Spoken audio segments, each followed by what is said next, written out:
Donk Nation, Jackson Janet's greetings and welcome to your daily dose of donkey with Ginger. It's your boy, the Viking Donkey, bringing you some Steelers talk. I'm sorry that no shows got done earlier this week. I had Christmas and I had the flu, and it was terrible and it was everywhere, which is just how the Steelers were on offense this week. We got Gingy, we got Laskers, we got happiness as Rudolph once again comes in to save Christmas.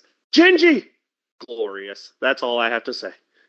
Christmas miracles on offense, Donkey. 30 points, what?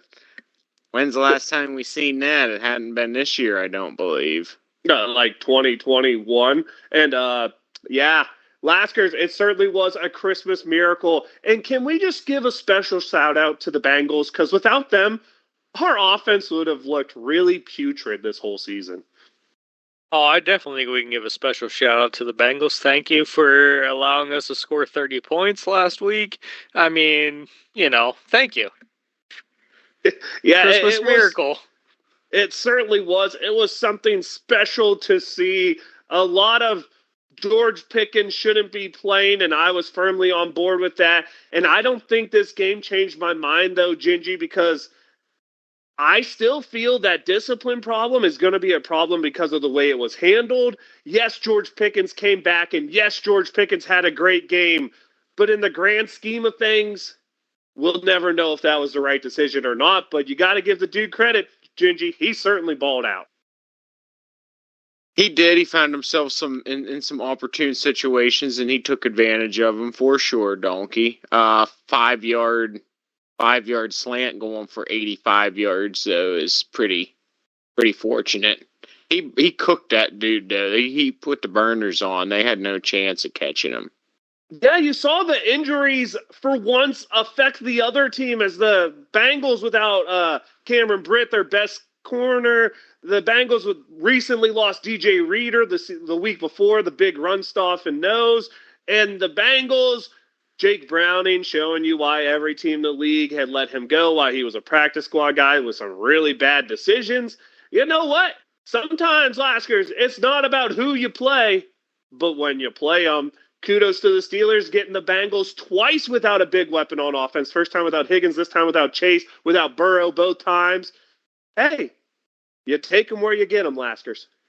Oh, you got to take them where you got them. I mean, playing people when they're down and out, that's the best time. I mean, unfortunately, we only got to play the Bengals twice. I mean, if we could play them 16 more times, it'd be good. Yeah, I agree with that. It would be fun. Gingy didn't break the 400-yard on offense, but we did that the first time against him. But 30 points, and it mostly was the offense. Some big key turnovers, let's not forget to mention, from newcomers like Rowe, straight off the practice squad, signed to the roster, getting interceptions. I believe Pete had one when he's out there playing safety. It was a really good feeling. It was a really good game. It's the way you want Christmas to go. But perhaps more importantly for the Steelers was 3 other losses in the AFC. That's Jacksonville, that's Houston, that's Indianapolis. As that sets the Steelers up where technically, since Houston plays Indy at the end of the year, we're a Jacksonville loss away from controlling our own destiny again. Wow. That really, I think, shows the parity of the AFC. No real teams blocking this up over there besides, I mean, who's really playing consistently well? Baltimore and Miami? Baltimore. But just honestly, Baltimore. Miami still has a chance to lose that division. Don't forget, Miami, if they lose to Baltimore this week, play Buffalo if Buffalo wins for the division next week. Oh my! Yeah, if the Bills win 2 in a row, they get the division. Not true. They need a Miami loss to Baltimore as well. Correct. That has to be the first. You're right. Yes. But this is a crazy time. We've talked about it. Why not us? Why not now? Because this is a year where there's no clear-cut team, and if Baltimore is that clear-cut team, you know it's AFC North football. You know it ain't going to matter. But, Gingy, I had a really, really sad moment today. So my brother texts me, and he goes, hey, how'd you like this? For the first time in your lifetime, the Browns will finish above the Steelers. And my God, he wasn't wrong. Literally, the first time in my lifetime, the Cleveland Browns are better than the Pittsburgh Steelers. Mm-hmm. Mm-hmm. Yeah, very unfortunate, Donkey. You know, all good things must come to an end, but let's hope that that's only a temporary achievement for the Browns. Kudos to them. They got a heck of a squad this season. AFC North is super competitive overall. And I mean, a lot of these teams that we're talking about are operating with backup quarterbacks. Joe Flacco to save the day off the street. Joe Flacco throwing darts, man. Joe Flacco. He has turned the ball over a lot. Joe Flacco has as many touchdowns as Kenny Pickett does. Joe Flacco is going to have a whole season of touchdowns and interceptions in 8 weeks, Laskers. He might end up top 10 in touchdowns and top 10 in interceptions the way that dude has been going. I'll give him this. They're putting up a lot of points, but those turnovers eventually get to you. They're not going to go very far in the playoffs. I won't disagree with that statement. The way the AFC is, Laskers, they could go the whole damn way for all I know. I'm not counting out a single team that has a chance to make this. Hell, the Raiders somehow win the AFC West. Why the heck not? The only team I'm going to count out is Denver because for some reason, even though they're not mathematically eliminated, they're deciding to bench Russell Wilson, Gingy, because they're afraid of owing him another $37 million guaranteed. Is that a good decision? Wait, bench a guy when you have a playoff opportunity? I got to add on to this before Gingy answers. Because Russell refuses to restructure his contract. That's the biggest reason he's getting benched. I don't disagree. I don't disagree. I'm just adding on to it.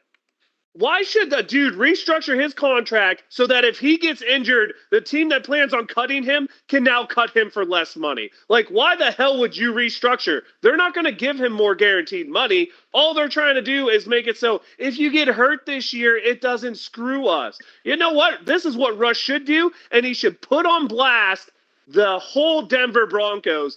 And their fan base should put their whole coaching staff and ownership group on blast because the Denver Broncos have made a financial decision to tank because they don't want to pay Russell Wilson. Gingy, thoughts? Boy, I don't know. At the end of the day, $37 million is a lot of money. These business decisions that you got to make in the NFL ain't fair for anybody. I don't believe so, Donkey. Do you buy for overall, 1 minute, though, the Broncos line that they're benching Russell Wilson because it gives them the best chance to win? Do you buy that? Oh, absolutely not. Absolutely not. That's I personally think Russell's making the best decision of his life. Go sit on the bench and make $37 million. Who cares? Well, he won't get the $37 million because they're going to cut him this offseason, which means that money's not guaranteed. If he would have got injured the last 2 weeks, that money would have been guaranteed in his contract because of the way it's written. And this is why, for all you players out there and all you people who wonder why players I pulled my hamstring last week. All those teams, well, it has to be something serious. It can't be... No. A partial injury. Anything that he's healthy by the time of release wouldn't do it. It has to be like a torn ACL, torn rotator cuff, something on those lines. And of course, you'd have to be evaluated by the team doctors. Yeah. But it's just, I cannot get over the fact that you have a chance at the playoffs and you're punting essentially on the season. As a Steelers fan, I would lose my absolute marbles if that is what would happen here. Could you imagine being any fan base who wants to win and seeing your ownership group do that? And let's not act like Russell Wilson's some bum who they just happen to have and sign like they did with Brock Osweiler. This is a dude they traded 2 first-rounders for, a 2nd-round draft pick at the time in Noah Fant, even more draft picks, and then signed to a huge contract extension. And it's not like Russ is playing bad football. What is it? 26 touchdowns to 8 interceptions, a 94 passer rating, top 10 in almost every stat as a quarterback. It's not like he's playing bad football. No, Russ is definitely playing good football this year. I mean, Whatever the Broncos are trying to do is just stupid football. Yeah, I don't get it. It's not like they're a team that's going to have draft capital next year or the year after or hell even the year after because they traded 10 jillion picks to get themselves Sean Payton as well. But let's get back to the Steelers. Let's get back to being happy. Let's talk about Gingy. Was there anything different about the Steelers offense? Because I really didn't see it.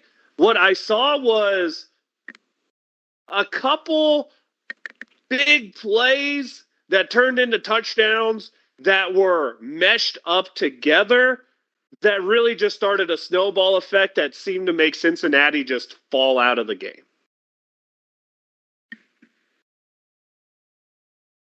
Really, Donkey? Yeah, we're looking at simple execution. I don't think that the Cincinnati Bengals are that great of a team, to be honest with you. When you take a look at the Steelers' offensive performances, quote unquote, look at the team that they've come against. I think that the Steelers somehow have Cincinnati's number in that department. And frankly, they could have been able to keep it a game with clean play on their side, but too many turnovers, splash plays everywhere, and really setting. I think that the Steelers' offense and the Steelers in a team themselves are not really built to play from behind. They do much better, and starting with that quick lead, with that right out the gate to that big play to Pickens, I think really set the tone of the whole game moving forward from there, Donkey. It certainly did, and when you look at the Bengals, they're a team that went from a Super Bowl contender. People are like, well, what's the problem now? Even when they had Joe Burrow, they weren't playing great this year. And you're seeing what happens when you pay a quarterback, right? You're seeing the bleed of talent. That offensive line's nowhere near as good. That defensive line's nowhere near as good. They're now at the point where one injury is insurmountable because they don't have that next man up who's a stud because they spent so much, and now they have to spend the draft capital early rounds replacing the guys they're losing. You're seeing that all over the place. That's why when they lose a guy like and then they lose a guy like T. Higgins, they just don't seem to have the weapons to make up for it. And then, to me, this is something I really want to talk about because we were kind of sad that the Steelers lost out on the Orlando Brown Jr. Showcase this offseason. Man, watching him play left tackle and just get both games he's been a turnstile. It doesn't matter if it's Marcus Golden. It doesn't matter if it's Nick Herbig. And it certainly was even better when it was Alex Highsmith. But, man, Orlando Brown Jr. is looking like he absolutely fleeced the Bengals, with the amount of money that he's gotten from them. That left tackle play is, boy, when Dan Moore Jr. looks better than you, that says a lot, Laskers. Oh, it definitely says a lot. Hey, did any of you guys see that we tried out a whole offensive line this week? Going through the paces, yeah, I saw that there was a lot. Also, a couple quarterbacks in there for funsies, because two of them. Hopefully, the era of Mitch Trubisky is coming to an end, and was shown why Gingy, so many people, including myself, were upset with the Steelers putting Mason Rudolph third on the list. And I'm going to say it again, and I've said this a lot. You've heard it a lot. Quarterbacks who you don't know how to play in a system are really hard to game plan against. The reason I hated Mitch Trubisky when we brought back Mason as the backup, and I told you this, is hear me out. Mason Rudolph we've never seen in this system. Mitch Trubisky we have. There's tape on Mitch Trubisky. Everyone knows how he's going to play. Mason Rudolph is the unknown, and as the unknown, it's hard to game plan. And Gingy, this was exactly what everybody who had been campaigning for Mason had prayed for, that Mason gets to come out, and Mason gets to get the football justice he deserves, and gets to put up a big game at a big time for the Steelers. Yeah, and he did exactly that. Kudos to him for being ready, staying ready on the bench. Probably hard to do, especially when, Pittsburgh's drafting new franchise guy, quote unquote, having him be there and be available. Donkey, back in the point when when we talked about Mason being backup, the discussion was between Ben Roethlisberger and Mason Rudolph. That's not the discussion anymore. So, does Mason Rudolph earned himself a starting job this week? How do you think he stacks up against, Kenny Pickett moving forward? It's very clear, and I've said this for a long, long time. Mason is by far the best thrower of the football on this team when you look at routes over 15 yards. There's no doubt about that. Even when they had the quote unquote, which we all know was an open competition 2 years ago, Mason was the best thrower of the football there.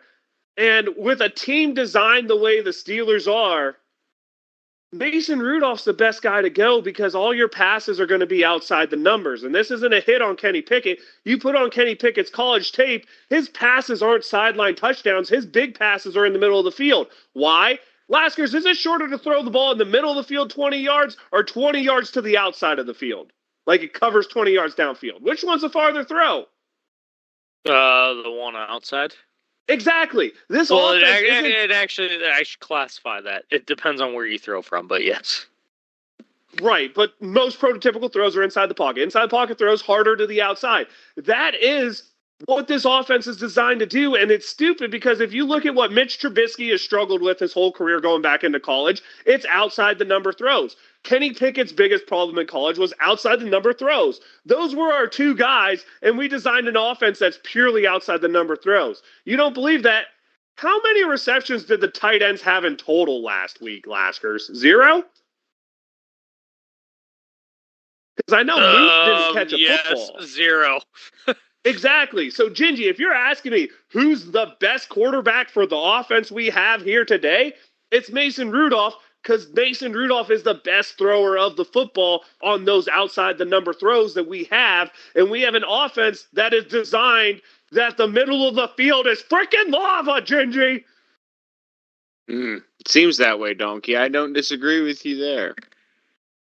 But if you're asking me the better quarterback, last year's Kenny Pickett coming out of college, Kenny Pickett, I think is a better quarterback than Mason Rudolph. I will say Kenny Pickett this year had a terrible season. I would not put him above Mason right now, but this is one game of Mason, so let's not act like Mason has a bunch of tape out there right now. Let me get 4 games of tape and teams adjusting. We'll see what happens. That's the big number. That's always been the number for me is 4 games. But I'll tell you right now, he has some pretty touch on the deep ball. There is some passes he missed. Clearly, there was one to Deontay, I remember, where he missed a touchdown pass. Those are things you expect, the timing not to be there. But for a dude to be a third stringer, get no real live rep with these receivers, and come in and look like the best quarterback the Steelers have had all year, that's nothing but an absolute tip your cap, in my opinion, Gingy. Absolutely. Really put together a performance when the Steelers needed it more than ever. Pretty much, Certainly. if anything were to come of this now, you say ultimately that Mason Rudolph saved a season. Yeah, no doubt about it. He certainly did. He gave the Steelers a chance. And let's not understate what the defense did here. I know that Jake Browning made some terrible decisions. I know that they haven't been able to run block all year in Cincinnati. But the Steelers out there putting in guys like Miles Jack coming back, getting a hat, playing great. Rowe playing great out there at safety. I mean, I know he got beat a couple times, but you'll take that with a big interception he made. You have Pat Pete moving back into safety. Let's give a shout out to these guys playing absolutely out of place, absolutely out of position, and every one of them being able to limit the Bengals to under 20 points. There's something special to be said there. I think everybody on this team outside of Presley Harvin, you still deserve kicked off the team. Outside of you, I think everybody on this team deserves a big pat on the back, Gingy. It was the first time the Steelers played a full, complete team game, and the success was fun. It was a fun, easy, comfortable game to watch. Awesome. Yes, I really agree. I enjoyed it.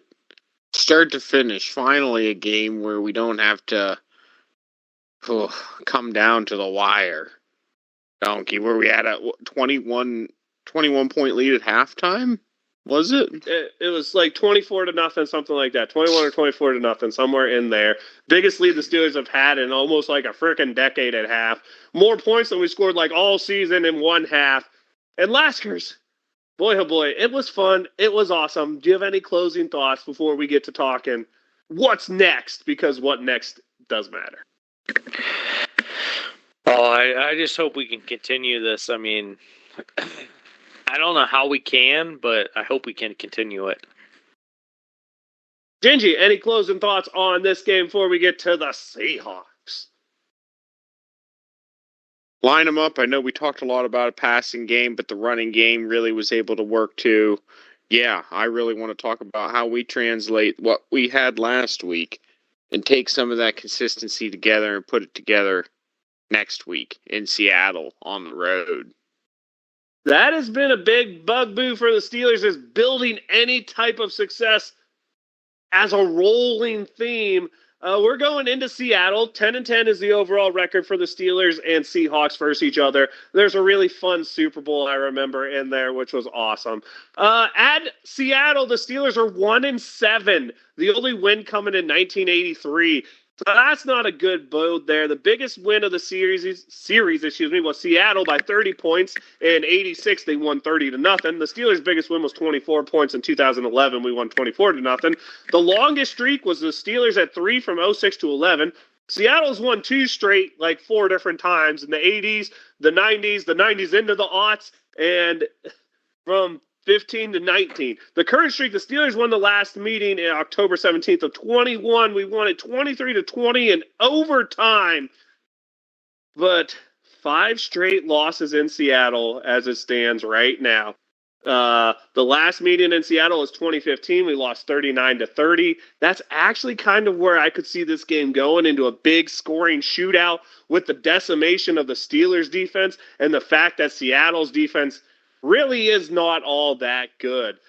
But traveling to the West Coast has been terrible for the Steelers. I think we won for the first time ever in LA this year. I believe was like our first win in LA. Can we go ahead and double up on the hard coast-to-coast travel wins is the question, Gingy. Yeah, let's hope so. We're going to have to see more of the same from last week on defense, for sure.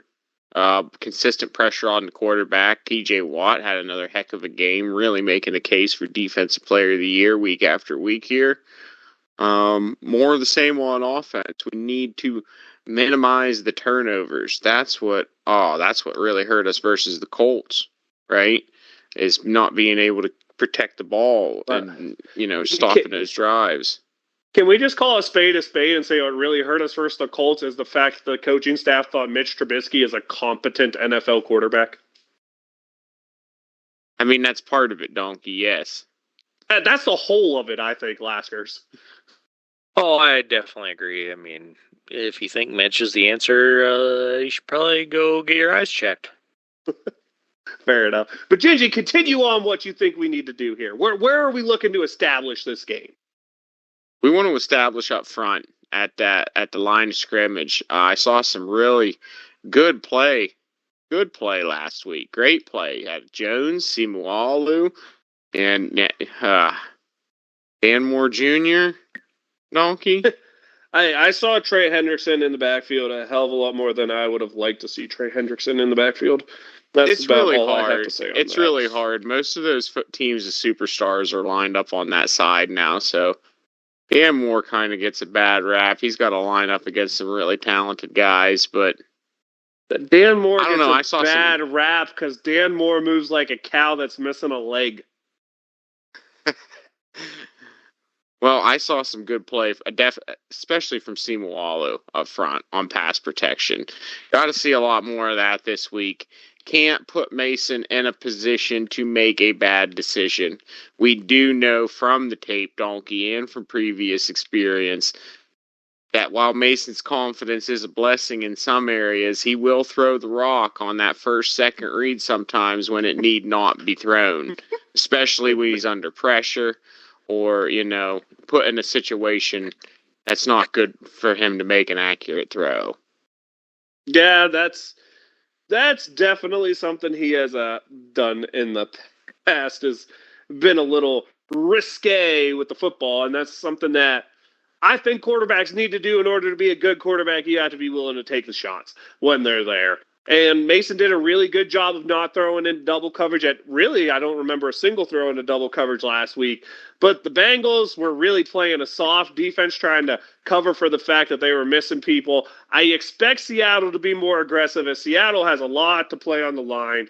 And Gingy, when you look at the Seahawks, this is a team that could really press the Steelers on defense. I mean, Geno Smith has been a pretty accurate quarterback the last 2 years. He should be back and playing. I believe Kenneth Walker is questionable, but he's probably going to be a go. That dude's a difference maker out there. Big running back. Steelers struggle tackling. Still one of the highest missed tackle rates in the league is the Steelers defense. They back him up with a pretty good backup in Zach Charbonnet. But let's be honest, if Walker doesn't go, only having to go against Charbonnet, a huge win, because that means you'll see a lot more of DJ Dallas. On the receiver front, I heard DK Metcalf just got added to the injury report, but that dude's an absolute beast. You add him beside a speedster like Tyler Lockett. You add a good slot receiver like Jackson Smith and Jigba, a really good blocking wide receiver in Jake Bobo. You add a tight end like Noah Fant.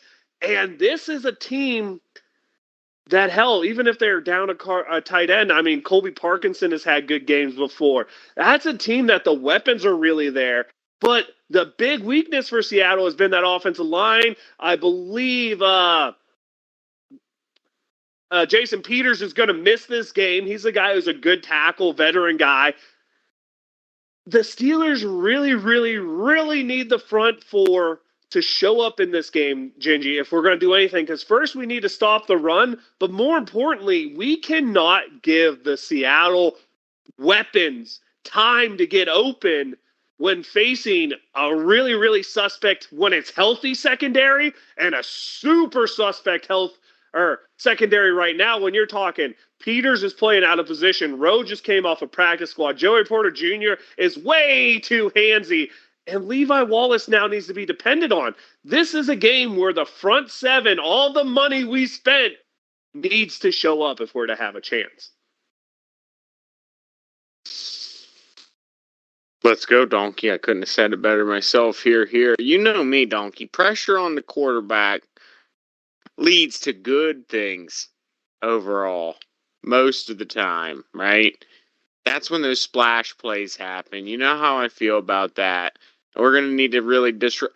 We know that our secondary, Donkey, that's going to be hard for them to hold up for 5-6 seconds versus a guy like DK Metcalf. Now, I know you were talking about him on the injury report, but let's not take anything for granted here.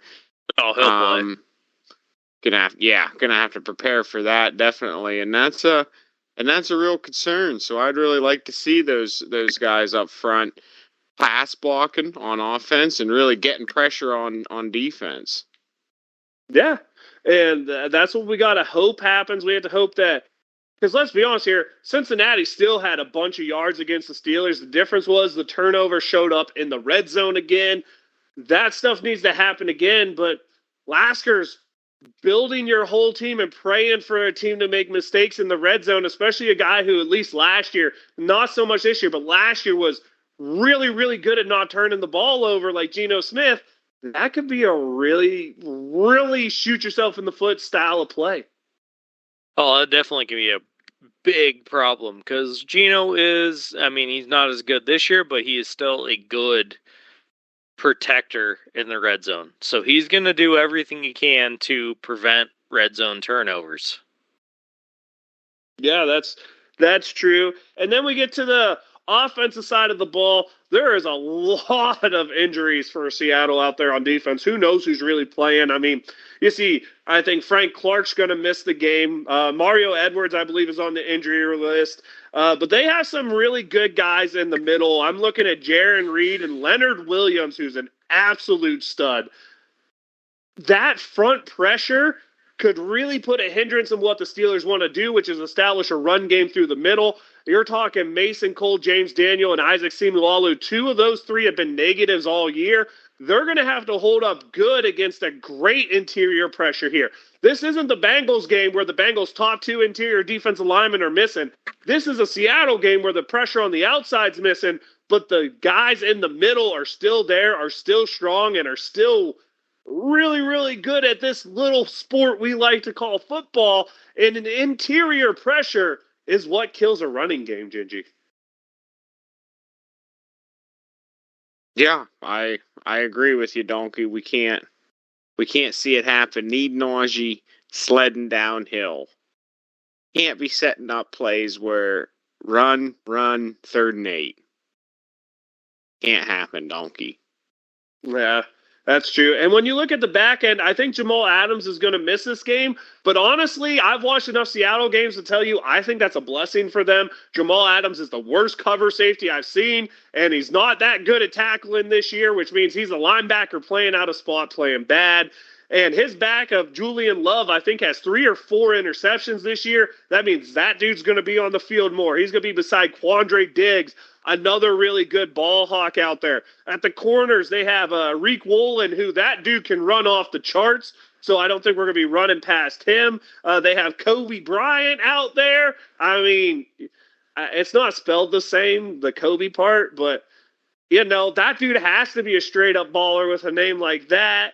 And then you have, of course, they also have Michael Jackson back there singing them a little bit of happiness. But former Steeler has been playing pretty good for them when he gets on the field. He's been injured a lot. Artie Burns really finding a decent success in Seattle, being a man coverage guy when they put him in the little bit. Hasn't played much this year due to injury. Same thing that happened with Chicago. Very limited snaps, but has been playing decent when he's out there. This is a secondary that very well could take advantage of an aggressiveness out of Mason Rudolph Laskers. Oh, definitely. I mean, you got to be careful throwing the ball over the middle, and you got to be careful throwing the ball with guys that are being covered. I mean, they have a good coverage. Well, Laskers, let's be honest, throwing the ball over the middle is not something the Pittsburgh Steelers do, so I'm not sure we have to worry about that. Well, if Mitch has to come in, we might throw over the middle. Gosh, I hope that Kenny is the backup, because I'm going to be honest, I have zero faith in if this game has to go. Kenny is questionable, so that should mean he's the backup. I certainly hope he is. He's not out. I certainly hope that we never have to see Mitchell Trubisky in a Steelers uniform again. But that's neither here nor there. We owe him a lot of money, so odds are we'll keep him next year because, he's only getting paid $6 million, which is like the highest paid backup in the league. Rah! That's my angry part about Mitch for the day. But when you look at this game, I think perhaps the most important part that we're not going to talk about is a switch of field position that seems to happen every damn time our punter, by the name of Presley Harvin, goes on the field.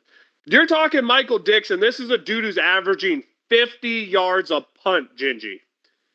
And it's not a fluke. Almost his whole career's been up there. This is a guy who's putting it inside the 20, 50% of the time. This is a guy who only has 6 touchbacks on the year, so about 10% of his punts. I think the biggest key in this game is going to be the hidden yardage that the Steelers are going to lose due to the special teams play of the Seattle Seahawks. Oh, boy, Donkey. That might be a cash statement, man. I don't know what to tell. Listen, we're losing out bad on the punter. I want Harvin to work. I think you want Harvin to work too, Donkey. I love me a fat punter, but I don't love his production. Not at this point. Not real pleased. We've put a lot of. I feel like there's been a lot of opportunities to develop, opportunities to make this work, and no, not working, Donkey. Definitely an area for improvement. Definitely an opportunity for Seattle to take advantage. Laskers, Gingy, I think we covered this game pretty well. I'll end it with some cash or trash before we get into game picks. And by the way, I believe you both credit for picking the Browns on Thursday because I forgot to ask, and I just assumed everybody picked who I thought would win because who the hell would pick the Jets? Anyway, I agree. Before we get into that, I didn't even want to watch that game. It was actually kind of entertaining. Before we get into that, any closing thoughts on what you want to see out here from the Steelers when we play cross country at the Seahawks? Flash plays. Fair. I stole Gingy's. Ooh, and a consistent running game. No third and longs, and 50% conversion on third down or more. Ooh, all right. I like that. I like that. So let's get into cash or trash. Let's start with Gingy this week. Let's start on offense. And since Gingy wants to hear this, I want to know what his thought really is. The Pittsburgh Steelers have been really bad at third down this year, one of the bottom 10 teams in the league. This week, Gingy, it's going to be a key for the Steelers to stay on the field. So cash or trash, the Steelers will convert over 50% of their third downs. Cash it in. This has got to be the week, donkey. Here we go. Let's say 9 for 16. Fair enough. Fair enough. Laskers, down. the Steelers tend to do really good when they don't turn the ball over. Their record shows it. Their record when they turn the ball over shows the exact opposite. This week, a team like Seattle playing for their playoff life, playing with the bad taste of what the Steelers did to them in the Super Bowl and the phantom offensive pass interference, they're going to go ahead and be really aggressive, and Mason's aggressiveness could play into that. So cash or trash, the Seahawks will cause 2 or more turnovers of the Pittsburgh Steelers. I'm going to trash that one. Nice. Mason going to be clean with the ball. I like to hear that.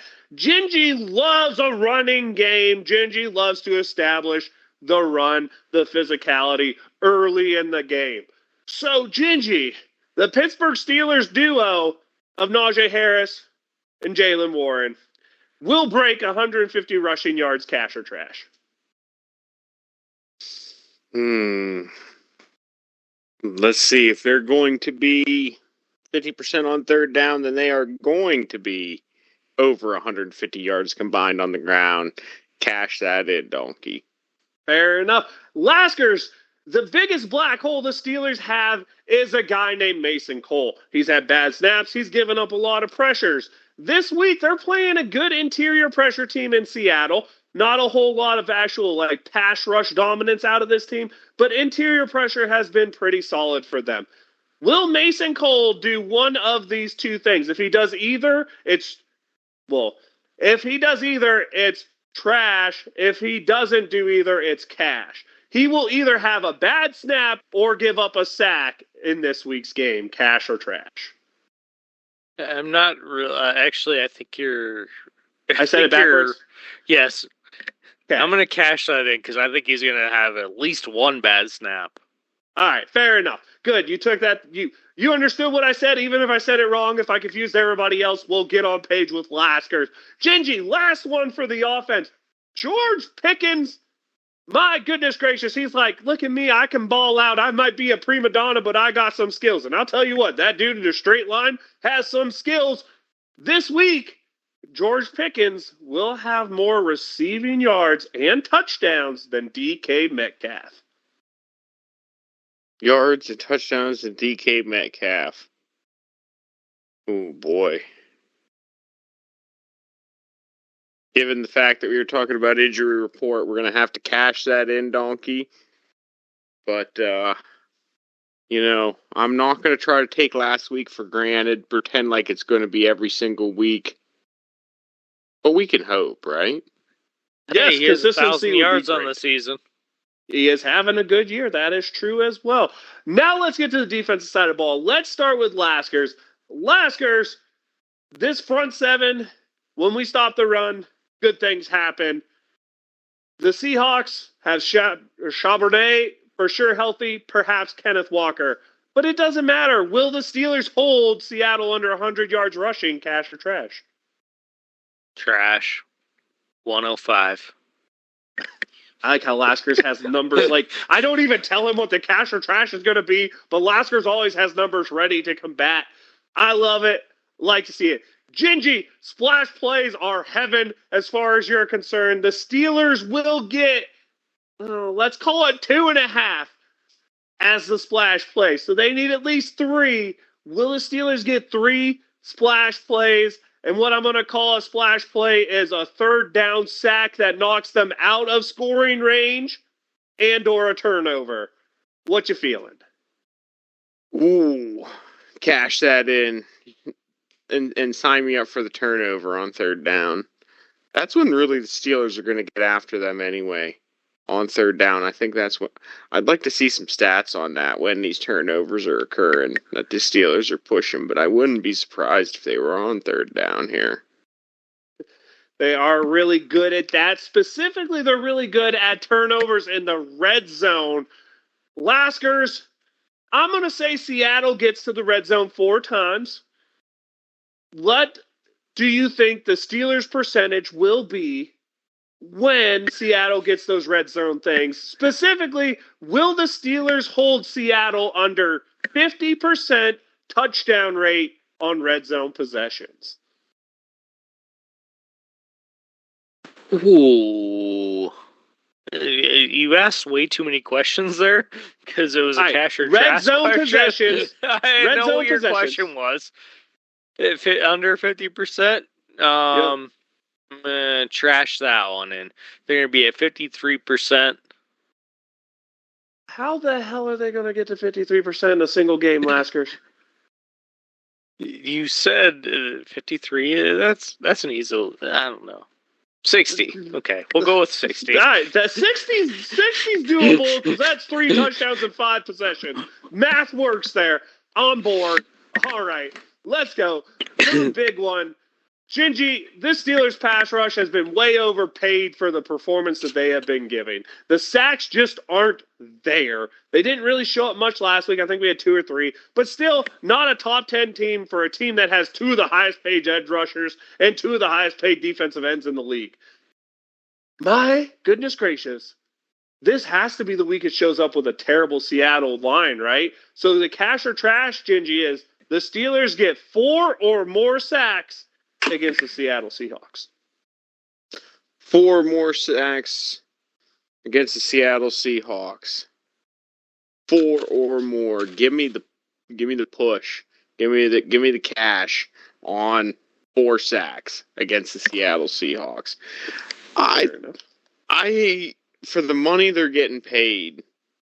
You got percentages on that and stuff, Donkey, or I don't know. I think that For those what? guys without Alex Highsmith and TJ Watt, this season's all completely a wrap. If you're saying they single-handedly won the Browns game, that's absolutely fair. But I'm not sure there's a pass rusher getting paid more than Alex Highsmith, who has been less productive this season. Just going to put that out there. Interesting. Because what is he, like 50th in the league in sacks right now or something? It's really not high. But that's neither here nor there. And let's not forget how much money we gave Larry Ogunjobi Gingy to do literally nothing. Although I think he got a sack last week, so way to show up against the Bengals. He's been pretty good the last 3 weeks. I'll give you that. He had a slow start to the season. For sure. Yeah, that's putting it very nicely what has happened there. I think people forget how much money the Steelers have invested in this front 7. I have an update for you. Highsmith is 36th. In sacks? Nice. He got one last week, so that really skyrocketed him. That's not fair. Turn it back. Turn back the clocks. Good job, Alex. Way to get yourself up there. Let's have a good end of the season. Let's make it look productive. And yeah, let's he would be have been. Honest here, without one last week, he would have been 50th. And I can tell you right now, a lot of Steeler fans would be absolutely calling him out absurdly if he was a first-round pick, because I know they did it with Bud Dupree when he only got 7 sacks in a season. So let's not act like I'm holding a different standard. I got an update. Here. I got an update. He'd be tied for 55th with Aaron Donald.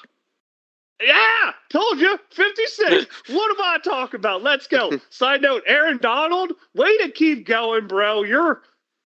That dude gets. There's a lot of other people tied, but that would have been that was the funniest dude gets double teamed more often than I've ever seen, and he's like 33, 34 at this point, and that dude still draws a double team on every play. So gotta give a special shout out to Aaron Donald on that, man. That stuff's impressive. No, Well, in that case, you're still a young buck. You best be out there kicking it. My goodness, slacker. Jeez. Unacceptable stuff. All right, we got a couple other AFC North games to talk about. Laskers, we got Cincinnati and Kansas City. Who'd you like? I gotta look at this one again. Now that you pulled the game that I wasn't looking at. You're welcome. Give me the Chiefs on that one. Gingy. Chiefs, they got it. They're gonna have to have a bounce back. I too like the Chiefs just because that Bengals team stick a fork in them. We also have, is it Miami going to Baltimore? Is that the right direction in that? Yes. Or is it vice versa? All right, Miami going to Baltimore, Gingy. Who'd you like? Ooh, boy. Big game for both teams and for the AFC. It is. Does Baltimore wrap up number one with a win there? They do. They do. Yeah, give me Baltimore. I think they're going to wrap it up this week on that. Laskers. Give me Baltimore on that one, too. I, too, like the Ravens, and my pure reason is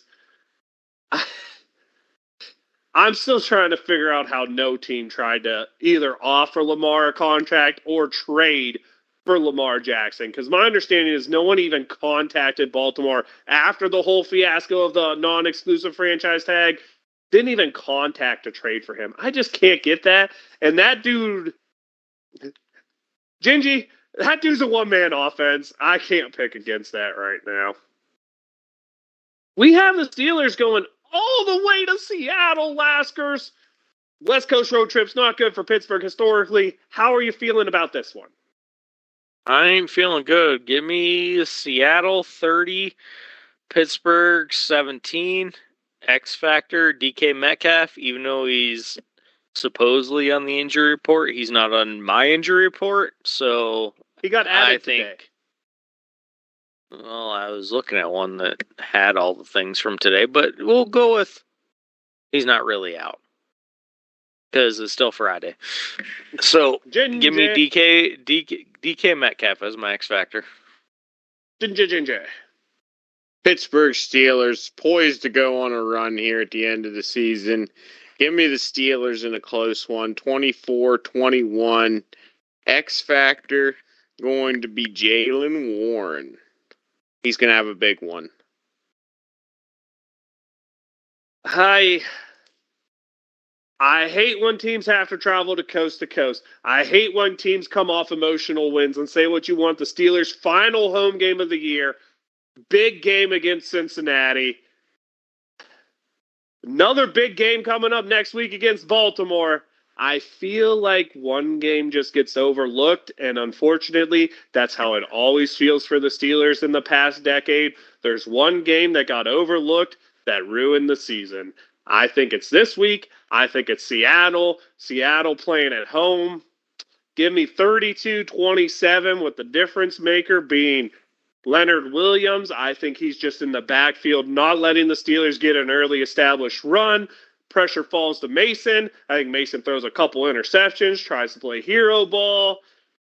And I just don't feel like the Christmas vibe is there anymore. I hope I'm wrong. I hope Mason comes out and balls. But just where this game is, when this game is, who this game's against, makes it hard for me to feel that magic. But we still have some fun. We still have some shout-outs to give. Gingy, there's a win, so I'm going to go to you. Absolutely. Pulling a guy back out. Miles Jack. Holy smokes. Way to be in game shape. Way to be ready to go. Awesome job. We're getting super thin in the middle, Donkey. Holy smokes. I don't know if we mentioned that at all during this show, but I think Landon Roberts went out last week. Had to see. And he is not playing this week. Oh, Donkey, so thin at middle linebacker. Shot. Yeah, we get to see more of Michael Walker, who I think I could get open against Michael Walker. That's all I'm going to say. Shout out Miles Jack for stepping in, putting a body in there, and doing a great job. Hey, we just signed what's his name? Jaden Smith or Jalen Smith, the guy who used to play at Notre Dame, blew his knee out, was a Pro Bowler for Dallas and hasn't played in like 3 years. We just signed him at middle linebacker. Woohoo! Let's go. Super Bowl or bust. Laskers, how about your shout out? I mean, I don't really have a shout out, but I'm going to shout out George Pickens. Congrats on getting 1,000 yards this year. That's I'm just the gonna extent of mine. I'm gonna just assume you all skipped Mason because you knew I was gonna say Mason. Because how the hell do you not give a shout out to that dude staying focused, staying prepped, and absolutely seizing the moment? What a game Mason Rudolph had. And as we gotta hear off the Jumbotron singing, my goodness, they never let poor Mason play in any reindeer games because, well, he would have embarrassed everybody else, apparently, is the reason why. Has to be my shout out. Also, special shout out to Steeler Nation for living in the head of Cleveland Browns fans rent free. I mean, Cleveland, you're about to wrap up a playoff berth. Your top finish above Pittsburgh for the first time since I've been born. And in the third quarter, you have to start a Pittsburgh chant because we're just so in your head that when we're not even playing you, we're all you could think about. Man, I always wanted to be the hot girl at the party in Cleveland. Thank you. I do appreciate it. Now it's time to let you know I am the Viking Donkey. That's Viking_Donkey on Twitch and Twitter. The X Show, Daily Dose of Donkey with Ginger, is a YouTube channel where you get this fun content. Hopefully I don't feel sick so you guys can get some more fun shows. Hopefully I can get Bug Boo back in here. And hopefully you enjoyed everything we did today. If not, leave us a like, comment, or a dislike. Tell us what we did wrong. Tell us what we did right. Tell us what you like. And best of all, make sure you give shout-outs to Laskers and Gingy because they're the ones who keep it real. Laskers, what's up? I'm the Laskers everywhere, and over to you, Gingy. Gingy in the house, we hanging out, we talking football, we playing games, we chilling, folks. Steeler Nation, Jackson Jennings. Get them warmed up, get them ready, get them towels waving, folks, because we got ourselves a ride here at the end of the season. Keep your fingers crossed, people. What's it at? 9%? 10%? 100% chance of awesomeness. Wave them if you got them. Here we go, Steelers.